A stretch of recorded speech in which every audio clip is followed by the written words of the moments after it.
Yeah, what's good, Brainiacs? We appreciate all you guys for watching. Make sure to like, comment, subscribe, all that good stuff. Enjoy the show. All right, guys, we just wanted to give you a little preview of today's episode. It was a great one. We talked a lot about leadership, motivation, the road less traveled. Yeah. And, it was a great one. I think we both took a lot of strides since episode 1. It's only episode 2, but I think CJ did a great job of talking a lot slower and not saying like as much. I'm still working on that, but I think you guys will really enjoy it. We tried to really improve after episode 1. So. Yeah, talked a little about the education system, what we think could be better, and what we actually like about the education system. So that was also interesting. Make sure you guys stay tuned for the whole thing. We think it's a lot of good stuff. We'll bring you guys a lot of value, and we want your feedback. We don't want this to be us just talking to the camera. We want to interact with you guys. If we're completely off and we sound crazy, we want to know. So let us know. We want to interact with you guys. Enjoy the show. Enjoy the show. Are you sure? Testing. Me and Danny are about to spit some fire. Testing. Danny Cooper testing. All right, let's just roll it from right here. Yeah, let's run it, baby. Is it on? It's on. It's on.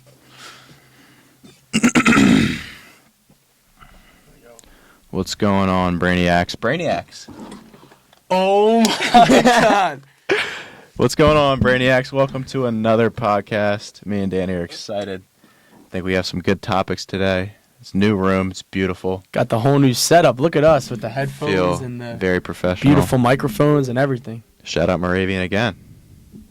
We're trying to, you're going to see us probably position these mics like a million times because the sound sounds great here, and then sometimes when you're back here, it's not as great. Yeah. So. All right, let's restart. Brainiacs, welcome back to the minds of CNDC. What's going on, Brainiacs? For real, though, we appreciate, we got so much positive feedback from episode 1, and Thanks.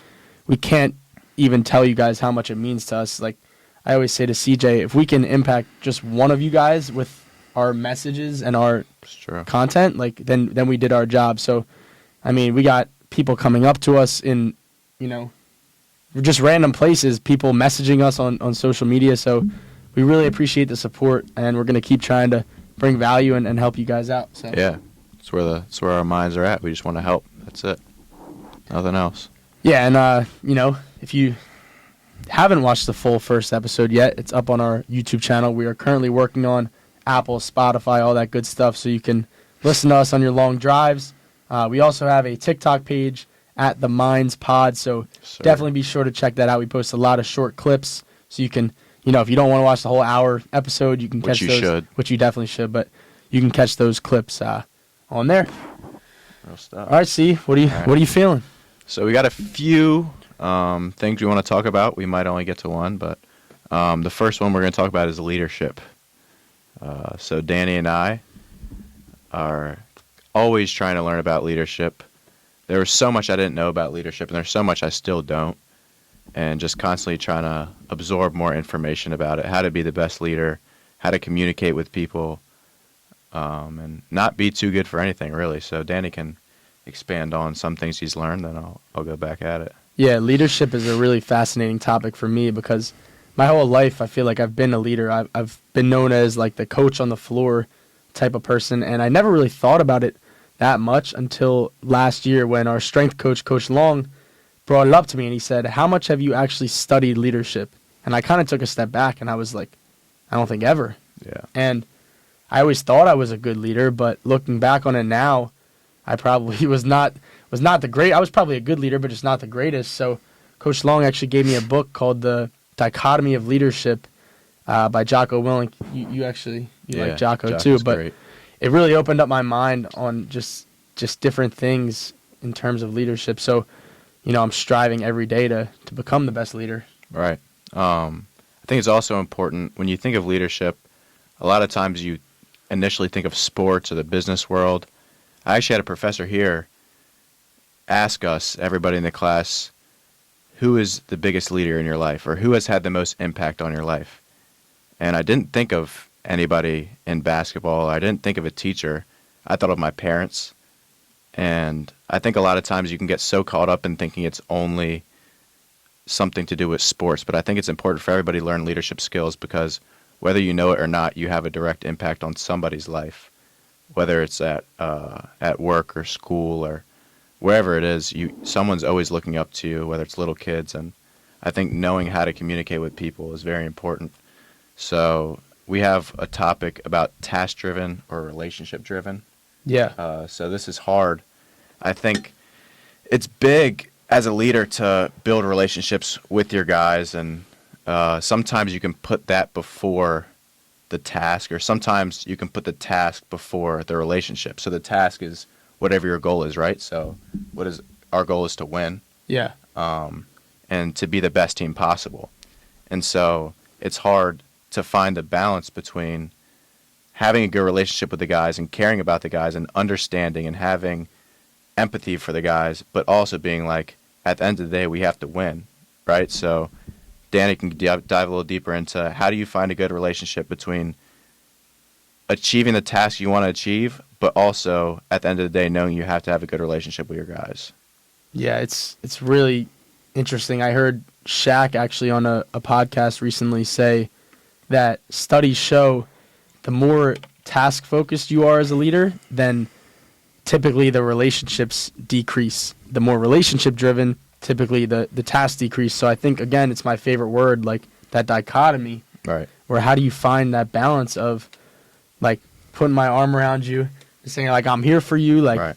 You're my little brother, you're my boy, but at the same time, like if you're not getting things right, we got to fix this and we got to get it done, or else there's going to be a problem. Yeah. So I think for us, especially, I mean, I'm not going to speak for you, but for me, it's like, it's so hard for me to not have everyone like me. Like I strive just to have everyone like me and try to be a great person to them. So in a college basketball setting, being a leader, there's inevitably going to be people who you're going to rub the wrong way and not like you because we know the task at hand. Right. And winning is really hard. Like we had 9 wins last year. So again, there's a million reasons for that, but maybe you could point to the leadership and say maybe we were too relationship driven and not as task driven. Right. So I think for leaders, which is everybody, find a balance between knowing you're not going to be everybody's best friend. Off the court, you can be their best friend, but on the court, you might rub some people the wrong way. But I think building that relationship is where they know I can say, hey, Danny, get your head in the game, or whatever I say. And he knows it comes from a place of love because I've built that relationship with him.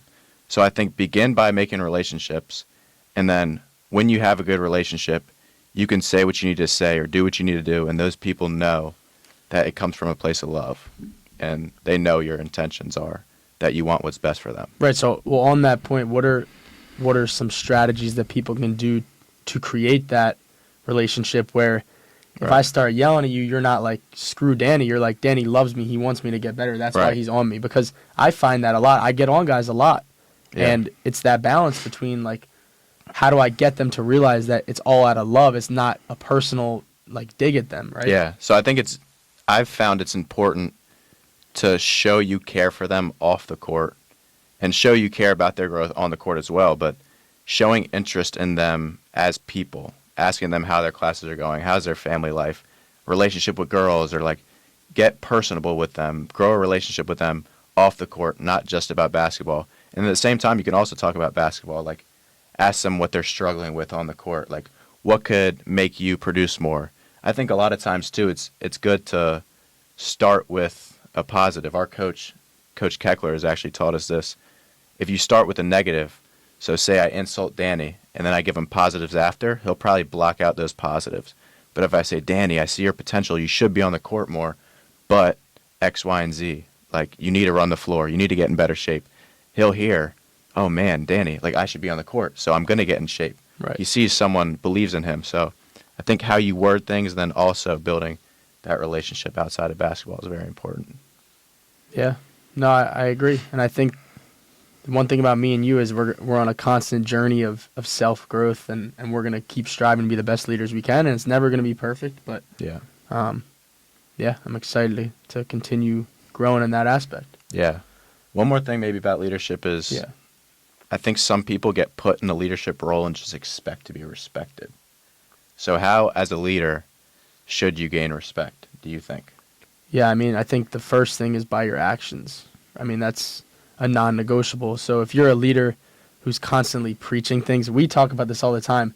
It's very hard to be an injured leader, right? Yeah, that is very true. Because if I'm injured on the sideline and I'm constantly yelling at guys to run harder, to lift harder, to cut faster, who am I to say that when I'm on the sideline? Right. So I think number one, obviously sometimes there's injuries, but I think number one, you got to be out there in the trenches with your guys. Yeah. You got to be working the hardest in the gym the most, like in there with the freshmen, then back in there with the upperclassmen, like really showing guys that you do this. And I think share that story about Popovich. Wasn't that Popovich that you read about, or I did read about Popovich. or you don't remember? But just not being too good for anything. Okay. Right. Oh yeah. So I mean, I read this in this book called The Culture Code. It talks about the greatest leaders, and leaders such as Greg Popovich and Coach K. They have been seen on countless occasions picking up trash or mopping the floor, different stuff like that, and that just spoke to me because you can, like you said, you can never be too big for anything. So after every game last year, I would always make an effort to pick up all the Gatorade cups. And I don't know if anyone noticed it, but I think the best leaders do things not to get noticed. The best leaders do Right. things just because it's the right thing to do. So, yeah, I think to answer your question, it's by your constant, consistent actions. Yeah. And then by consistently showing up and doing those great things, you're ultimately going to gain that respect and able to say things. Kind of being the same person all the time. Yeah. Like always bringing it, which is hard. Like walking the So- walk. If you talk the talk, you got to walk the walk. So how do you constantly bring it? And that's where we can tie that into motivation. Right. How are you able to come every day and be do you need to be motivated every day, or is motivation crap?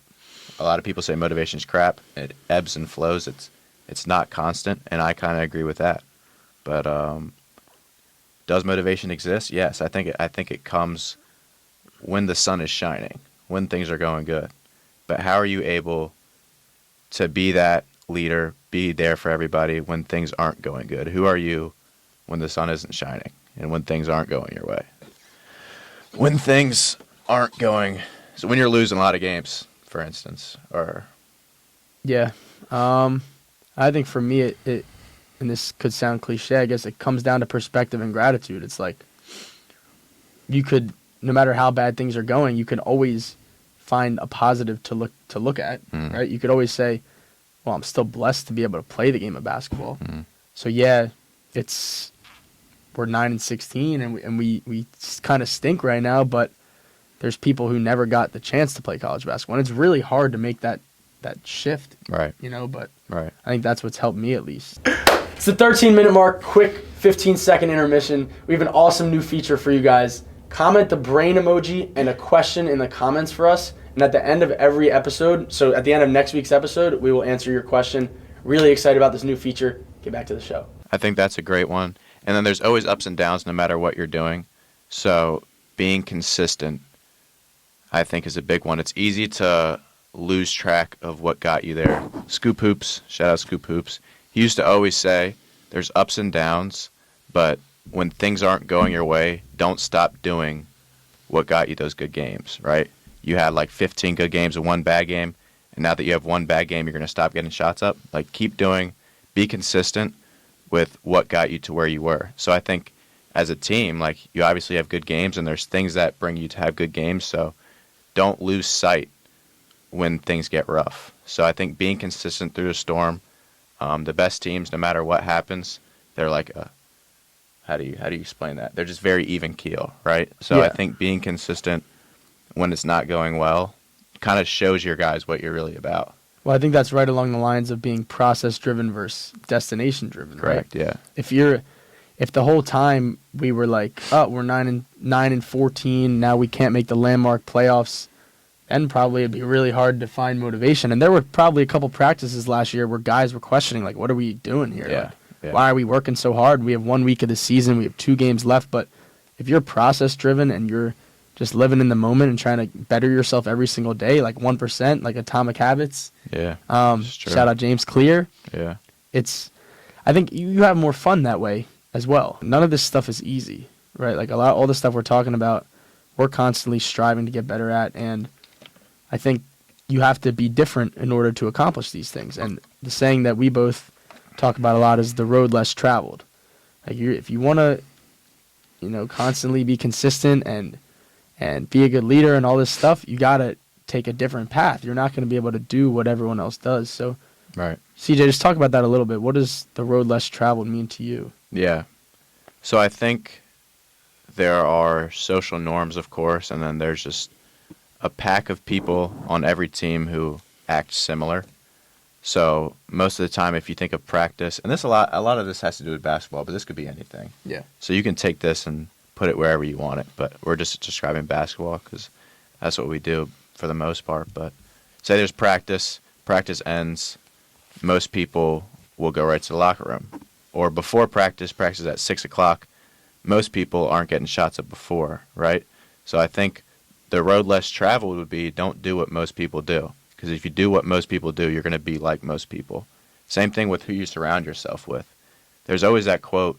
I think it's talking about. Can I butt in? Yeah. It's just if you're around 5 millionaires, you're going to be the sixth. If you're around 5 bums, you're going to be the That's sixth. good. I actually never heard that, but it was definitely something similar to that. So and it's facts. yeah. So who you surround yourself with, be very careful who you surround yourself with, because I've noticed even the things I dislike most about somebody, if I'm around them enough, I'll pick that up without even noticing it. So whether you like it or not, it's very important to be careful who you're surrounded by and be okay with being quote unquote like a loner sometimes. Be different. Yeah. The path less traveled is hard to take sometimes, but I think in the end route it'll definitely separate you no matter what arena you're in.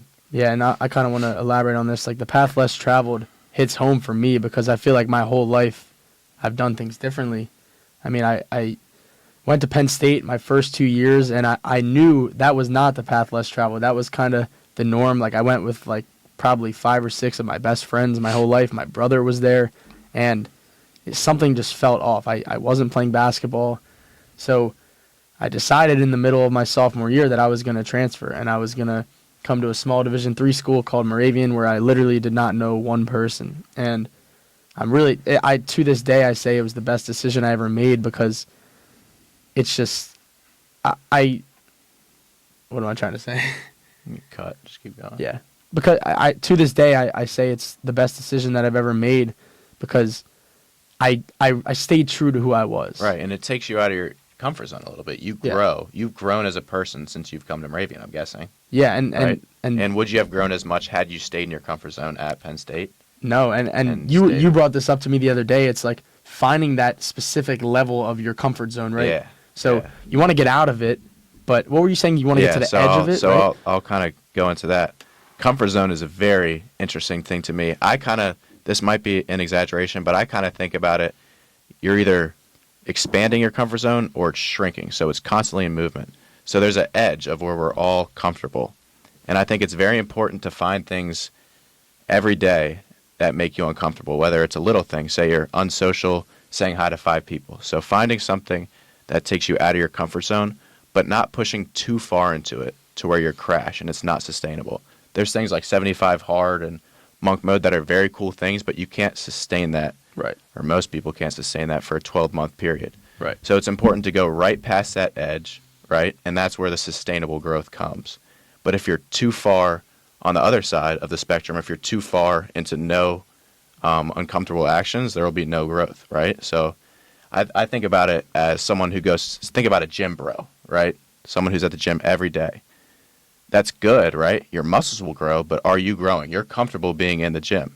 So maybe get on the treadmill or do something a little bit out of your comfort zone a couple times a week, and I would be surprised if you told me you didn't feel better after.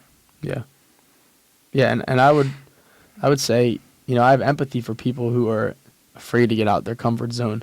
I mean, just to speak on my case, because I lived through it. Like, I left my 5 or 6 best friends and at Penn State and went to Moravian where I had no friends. And that first year, that junior year was really hard. Like, I didn't hang out with that many people. Like, I didn't see that many people. And it wasn't until my senior year that I really, and it was COVID, right? So couldn't really do much. So it wasn't until my senior year that I really started to, like, actually meet people and get comfortable at the school. So you're talking about a whole year of of uncomfortability. Right. Is that a word, uncomfortability? Yeah, it sounds good. Yeah, so you're talking about a whole year of uncomfortability where I left the place where I was most comfortable in the world, and now I'm at a place where I don't feel comfortable at all. Like, I'm Jewish. I was probably the only Jewish person at this entire school. So, yeah, I mean, but again, like I said, I wouldn't have changed anything. I think it was I'm such a stronger person now than had I would have stayed at Penn State. So it's important too to constantly analyze what's in your comfort zone, because say something like reading a book every day. It evolves. Yeah. Say reading a book every day is out of your comfort zone right now. You do it every day for 3 months. Now it's in your comfort zone. Right. And you continue to do it. And I'm sure you'll still grow, but you won't grow as exponentially as you will if you find something new. Like, constantly find new things to make you a better person, bring you out of your comfort zone. So I think that's very important. Yeah, and real quick to that point, there's nothing wrong with being comfortable. Like, there's definitely some sanity and some, like, peace in being comfort. So part of the reason I wanted to transfer from Moravian is because it was the first time in a while, a couple of years, that I actually felt comfortable at a place. So I recall talking to my mom a lot, and I was like, I think I need to change it up. I'm too comfortable here. Yeah. Like, I'm the starting point guard. I have friends, all this stuff. So I was really, really considering transferring. But then in the back of my mind, I was like, well, what's wrong with being a little comfortable, right? So I think it's, again, that balance of... I think that's why it's important. Like, you have your edge. You push a little bit past your comfort zone, but you don't push too far. Right. Because you're not able... That won't be an enjoyable life. And this is the one time we have to live. So, I mean, it's very important to enjoy it and not always focus on your growth. Yeah, so that's actually very important. I think it transitions right into our next topic of not judging yourself. So I think we're just really hard on ourselves as human beings. Like, every single day, I think we nitpick each other. We nitpick our own behavior. So, I mean, a couple points I guess I want to touch on is, like, it's okay to take a few days off. If you're a high achiever and a hard worker and you want to give yourself a couple of days off, that's totally fine. And the way that I kind of approach that is that life is long. And it's hard to think that way because obviously people think life is short, and it is. But if you have the life is long perspective, I'm not going to be so stressed that I need to make $1 million by age 25, right? So it's okay if I want to take a couple of days off at 22 because I'm thinking I don't need $1 million, but I want to make $1 million by age 35, right? So I think just that long, I don't even know where I'm just rambling. Long-term perspective. Yeah, just that long-term perspective has really helped me not judge my micro day-to-day operations. Yeah. With athletes, that's big. And I think a lot of times without taking that rest, you could actually hurt yourself physically and mentally. I think by taking a couple days just to enjoy yourself, even if it's just a day, not to get in the gym or not to get shots up or not to go to work, is very important to kind of mentally and physically reset. So then when you get back to the gym or when you get back to work, you actually will do better than you would had you never stopped, right? So if you have that perspective, I think it might also be easier to take a couple of days off, take a single day off. Yeah, and I think to that point, no matter how good of a shooter you are, that usually when you're missing shots, it's because you're judging yourself and you're being really hard on yourself. So, like, you can get thousands and thousands of reps in the gym, but if you're constantly thinking, I got to be in the gym every single second, I got to make every single shot, it's going to be really challenging. And one of my buddies named Jared at Hood College, actually, hardest worker I know, like, literally dedicated. He went to Princeton his first 4 years, didn't play, he played club, and then transferred to Hood College, Division III, and is now doing his second grad year there. And he just completely dedicated his entire life to the game of basketball, and he constantly reaches out to me for advice, which I appreciate. And the other day he was like, bro, I'm overthinking everything, like, I can't make a shot, I don't understand. And I literally texted him, bro, get away from the game, don't touch a basketball from Friday to Monday, like, go to a bar, go to the movies, go with your friends. And he responded, I think a couple days later, and was like, dude, that really helped. So, like, to your point, sometimes the best thing we can do is just clear our minds and just get away. In moderation. Don't get it twisted. We're not diminishing the work. Right. We get it in for sure, but Right. and it's important to get it in, but in moderation is very important to take little breaks, or you'll drive yourself insane. Right. It'll do worse for you than it does good. Yeah. So I mean, I guess that's the point right here. Like, how do you find that good balance of relaxing and locking in? Because you hear the stories of Kobe and the Mamba mentality, and it's so easy nowadays to kind of not think that you need that work ethic. But like you just said, if you want to master anything, you're going to have to be insane, and you're going to have to be addicted. Yeah. So where is that balance of not judging yourself and it's okay? Or if you want to be great and master something, do you have to kind of judge yourself and be crazy? Like, how can you be great if you don't do that? Yeah. I definitely think if you want to be great I mean, some people have God-given talent, and they don't have to work as hard as other people, and they're just better, and that's what it is. But for most people who have baseline talent, I think you have to work pretty dang hard, right? But I don't think you have to drive yourself crazy with it. So I think you'll be able to mess up and make mistakes, and you're okay because you understand there's ups and downs and whatever in life, right? So you still work very hard, and people might think you're insane. When you work very hard, some people just don't understand. Like, they just don't get it. And I think that's just what it is when you're trying to be great at whatever your craft is. Yeah. But I think the person who is working that hard needs to understand that there will be ups and downs, and when the time is right, and it'll come. But keep your head down and work. Still enjoy the little things in life. Have gratitude. Live in the moment. But you still got to be a dog. You still got to work. Yeah, well, I think this actually ties into something that I've been thinking about a lot. So for young basketball players or young athletes out there, maybe they're 13 or 14 years old, and they're hearing us talk about, like, it's okay to kind of take a day off. How do you do that? Because I remember my family can attest this, from 8th to 12th grade, I might have missed like 4 workouts. Like, we would be, if we were on vacation, that famous video of my trainer. Yeah. If we were on vacation, I would literally be on the flight home, like, texting him, can we get in the gym? I couldn't fathom not touching a basketball. I used to sleep with my basketball. I used to drive with my basketball everywhere I went. So when you're chasing, let's just use a college scholarship for an example, and you know there's a destination, and if you don't get your work in today, someone else is working because there's millions of players. How do you deal with that? Yeah. Right? It's a lot. Yeah.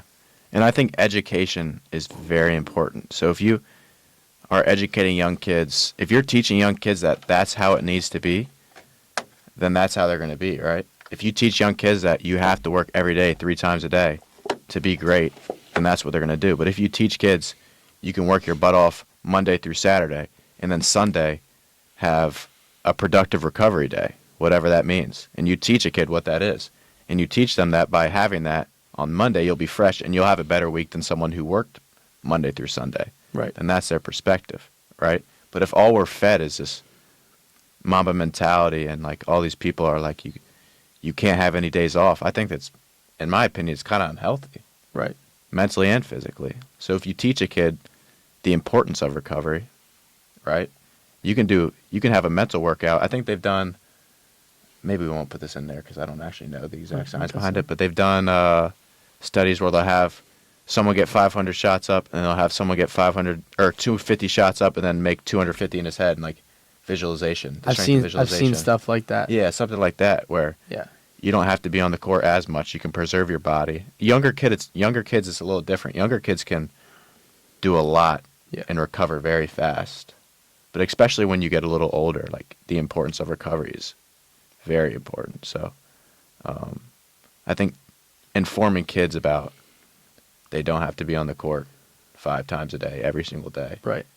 And let's dive a little deeper into this topic, actually, because I think I kind of want to ask you a question first. Where do you think parents come into play in all this? Because there's some families where they don't have money to pay for college. So if that's the goal of the family, right? So a lot of times it's the kid's job to earn a scholarship to like to work his butt off to earn a college scholarship, or else he's not going to college. And in our society, at least the last 40 years, right, earning a college scholarship has been like the holy grail. It's the 30-minute mark. If you're still watching, you're a real one. Yeah, and some energy. That's just not. That was corny. Like he got at the 13-minute mark. I was pretty energized. I know if you're still watching, you saw the 13. And all right, back to the show. So what are your? I guess what's your take on that, and how do parents play a role in that? Yeah. I think it comes down to. I think it's awesome when people, first generation college students, going because of basketball. Like that's super dope. Basketball, the game of basketball, is bringing kids to college who would never have had the opportunity to do it, and I think that's super cool. But I don't think it should be forced on a kid to go to college, but I think that's where our society has come to. If you don't go to college, you seem to be lost in a way, and I think that's a little bit wrong. But I think if the kid loves the game and that's what he wants to do, it'll happen. But I think when it becomes forced by the parent, and there's that pressure the kid feels, he's got to get his parents out. I think it can become hard, but I mean, if he wants it and he loves it and that's what he wants to do, I think that's good. But yeah, maybe it's unhealthy when it's like too much of a pressure. Like I can't imagine. I'm very blessed to come from a pretty affluent background where I never had to worry about putting food on the table or worry about college or any of that stuff. But I can't imagine the pressure some of these 11 and 12-year-old kids feel like. Yeah.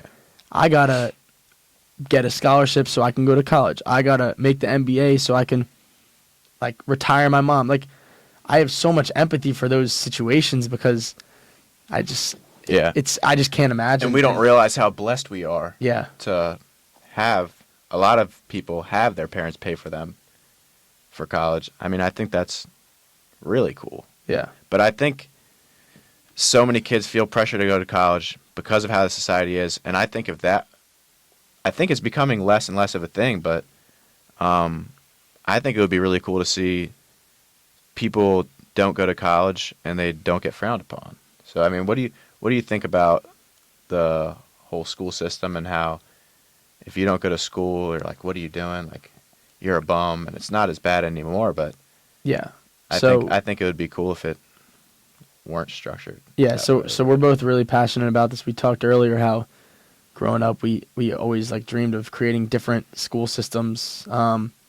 School systems not designed for entrepreneurs. So it's designed for you to kind of get a job. Well, get a job, but it's designed for you to get like okay at a bunch of different topics, and then you get a job and become an employee. And there's nothing wrong with that at all.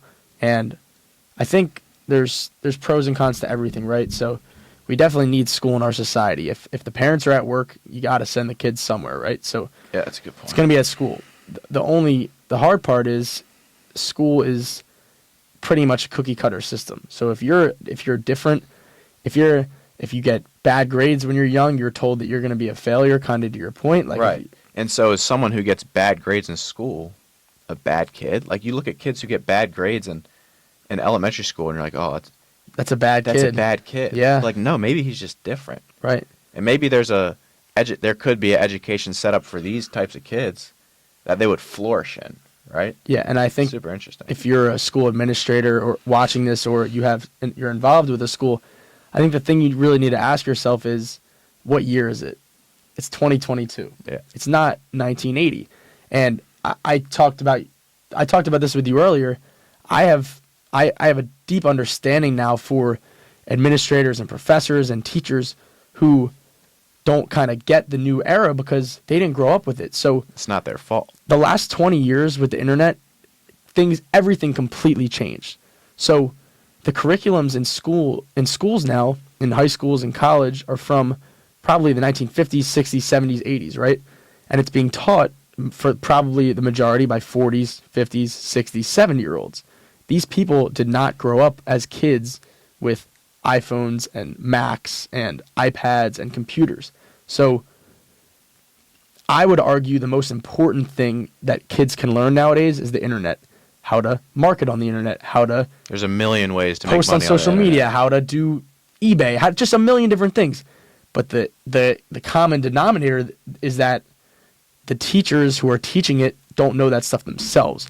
So I think it's hard to really get mad at either side, because how the kids, I guess, could teach themselves now, but the adults don't even know how to teach the kids. So it's a whole... And the kids can teach them themselves for a low cost. Right. Right? But we go to school, and majority of us come out in a ton of debt to work a job that we might not even enjoy. Right. Right? Is that worth it? And thinking about it, this is the only time you're going to live.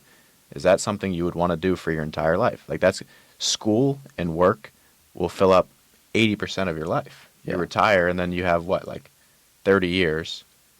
If and you might not even have enough money for your retirement with your retirement plan. So Right. I think it'd be really cool if there was a education system that had content for kids who maybe were a little out of the box.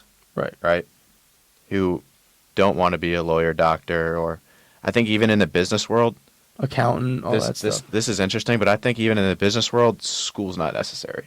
I think for business management, when I was 18 years old coming out of high school, you could have thrown me into a job, and I would learn more on the job than I would have throughout my college education. Yeah. And that could get a little bit of backlash, but I just think I do see why school's important, and it's kind of like a safety net for employers, and they can kind of weigh out their decisions a little easier with it. But I just think the money aspect can be a lot, or it can be very frustrating for a lot of kids. Yeah. Because they come out with so much debt, and they feel like they could have learned better in a different way. Not everybody learns well in the classroom. Yeah, and there's a lot to that. Like, there's so many pros and cons. Like, I think, for the most part, which is actually funny, for the most part, I've heard parents say, you don't go to college for the classes. You go for the connections and the people you make. So just that statement alone, I've never really dissected that, but isn't that a little ridiculous? So you're knowing that you're going into college already, that you're not going to really learn much in the classroom. So I think that should tell us we should probably change what we're teaching in the classroom. But we learn everything to take it for a test and then forget it 2 days after. Yeah. Right? For the most part. You asked me what I learned in a certain class my freshman year, and this could be hurtful to some people like who really love the education system, but you asked me something I learned my freshman year in econ, I couldn't tell you. But to that point, it's not even that you couldn't tell us. It's that was that information even useful to begin with? Because if it was useful, maybe I'd remember it. Right. So I think if I used it every day, maybe I'd remember it. Yeah. And again, we're not trying to sound like we're college students right now. We're in college. We're playing college basketball. And there's definitely pros to it. But I think I think you could get it in other ways for less money. In my opinion. And I'd also argue everyone learns differently. So how CJ some people might learn better in the classroom. Yeah, so CJ and I might learn from experiences. Like, I've gone to countless conferences and seminars over the last couple of years, and if it wasn't for those, I would not have been the person I am today and learned how much I've learned. So I think it really comes down to self-awareness at the end of the day. That's a good point, yeah. It's like, not everyone is an entrepreneur. Not everyone is a 9-to-5 worker. Like, who are you? So figure out who you are first. Yeah. And so I think this is important, too. That's not really a conversation that's had your last couple years in high school going into college. Right. Not going to college and doing something else wasn't a conversation I ever had. Me too. And my parents don't force college on me. And that's not what I'm saying, but the world does in a way. For sure. And so I never even looked at what would it be like to go to a trade school and learn a trade and make 6 figures 2 years out of high school, right? And I don't know if that's the correct numbers, but not go to college and do something else isn't really an option for a lot of kids. So I think if that's a more widely talked about thing, maybe kids would feel more comfortable doing it. Yeah. And it wouldn't be frowned upon as much.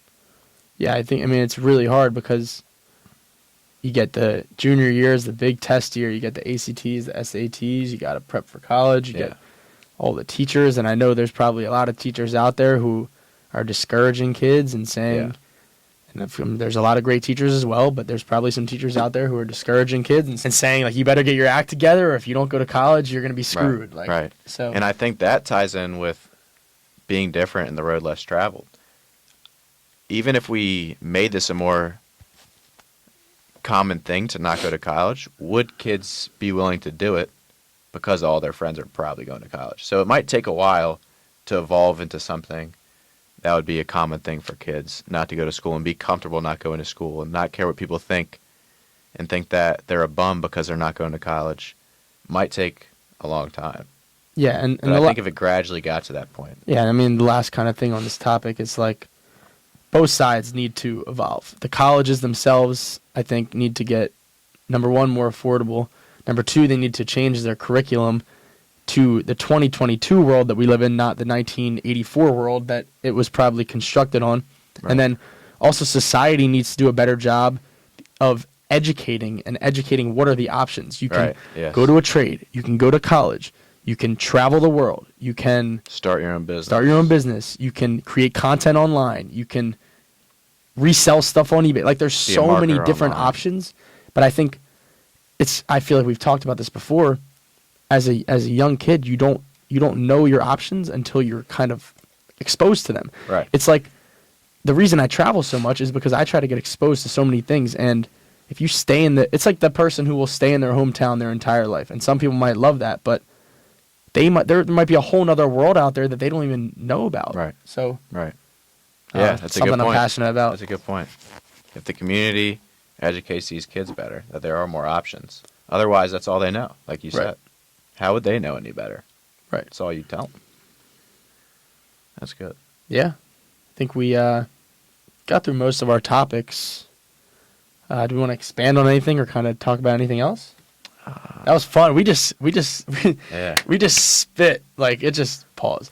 We just like, but I feel like we just flow so well. It's like, yeah, similar minds. All right, Brainiacs, time for our new segment, Flowers and Favorites. Flowers is something where we are each going to shout out one person, either currently in our life or from our childhood that we just want to say thank you to and appreciate. And then favorites is we're just going to pick one random topic every week of what's our favorite thing. Yeah. I'll do flowers. Flowers first. Flowers. This is two people, but it's they're my sisters. I want to shout out my sisters. I really do love you guys so much. You've taught me so much in life, how to treat women, how to be funny. You guys have amazing sense of humors, and just how to enjoy life, how to enjoy the little things and bring positivity to the room all the time. Hope you guys are doing well. All right. I'm going to give flowers to my mom and dad. Without you guys, a lot of the stuff that I do would not be possible. You guys have supported me on this path less traveled.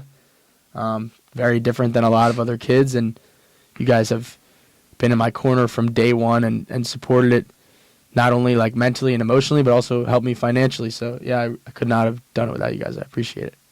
And now favorites. So every day we'll do a different favorite, maybe? Yeah. Or every podcast we could do a different favorite. We'll do movie this time? We can, unless you want to think of something. Yeah, movie's a little lame, right? What would be cool? 8 Mile is my favorite movie. How about favorite place you've ever been? Could be anywhere. All right. My favorite place I've ever been is Duck Outer Banks. I haven't really traveled much. Kind of just North Carolina, Virginia, and Pennsylvania. Maybe a little. I've gone a little more, but Duck Outer Banks is beautiful. Go there every summer for vacation, and kind of just reminds me of my family, being with my family. We have so much fun there. So yeah. Awesome. My favorite place I've ever been is Tel Aviv, Israel. That's wild. Shout out Zach Reiner. Me and my boy, we lived there for 10 weeks after my freshman year. It was incredible. The beaches, the culture, the lifestyle, just everything. Definitely could see myself living there one day. Even if you're not Jewish. In Israel? You want to live in Israel? Maybe for like a year. Wow. Even if you're not Jewish, I highly recommend going to Tel Aviv. It's like Middle Eastern Miami. Like, wow. The beaches, the skyscrapers at 4 a.m. on a Tuesday night. Like, the streets are popping. Like, yeah. So, yeah, Tel Aviv. That's dope. Shout out Tel Aviv, yeah. Shout out Tel Aviv. Right. I think that wraps it up. We're working currently on getting these on Apple, Spotify, wherever you guys listen to your audio podcasts. So stay tuned for that, because we know some of you guys have long commutes, and what better thing on your commute than to listen to the Minds podcast? And we're really just trying to give our information on certain topics. So if you guys have any topics you would like us to maybe hear our thoughts on, or maybe something we could research, we love looking into anything. So if you guys have any hot topics you would like us to dive into, comment down below. Yeah. And let us know your thoughts on the education system in the comments. Yeah. And, what do you guys think about what we had to say about that? Yeah, and a couple other things. We're really looking to connect with you guys. We really don't want this to just be us talking, and like we want to really build a community where we get to talk about all these different cool topics. And one thing that I think CJ and I are open about is disagreements. Like, we're not saying this is one size fits all, this is our way or the highway. Like, we're just putting out our perspectives.